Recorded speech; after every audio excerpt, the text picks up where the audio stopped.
काल झालेल्या वादळी वारा आणि पावसामुळे रत्नागिरीतल्या आंबा बागायतदारांचं मोठं नुकसान झालं। वादळी वाऱ्यामुळे फळगळती झाली, यामुळे लाखो रुपयांचं नुकसान झाले। निसर्गाच्या लहरीपणामुळे यंदा हापूस कमी प्रमाणात आला, त्यातच वादळी वाऱ्यानं शेकडो पेटी आंबा वाया गेला। अशा वेळी आर्थिक गणित नेमकं कसं साधायचं, या साऱ्यातून नुकसान कसं सावरायचं असा प्रश्न बागायतदारांना सतावतोय। ही बाग आहे, ही 2.5 एकरमध्ये आहे आणि 2.5 एकरमध्ये 100 झाडे आहेत। 2007 साली मी लावलेली झाडं ही, आणि बघायला गेलं तर यावर्षी 15% उत्पन्न होतं आणि या 15% उत्पन्नासाठी खर्चही अपाट झालेला आहे।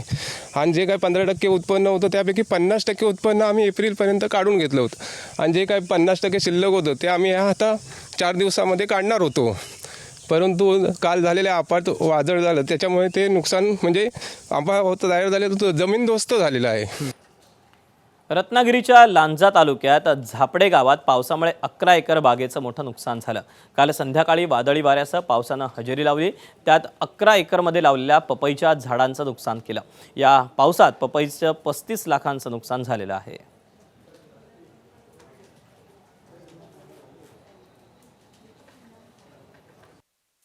लांजा तालुक्यामध्ये झापडे गावामध्ये माझी 11 एकर पपईची शेती आहे आणि आज झालेल्या या वादळी वाऱ्यामुळे माझं पपईचं हातातोंडाशी आलेलं पीक आता 80% जमीनदोस्त झालेलं आहे।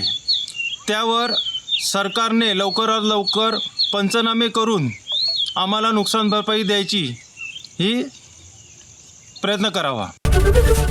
एबीपी माझा, उघडा डोळे बघा नीट।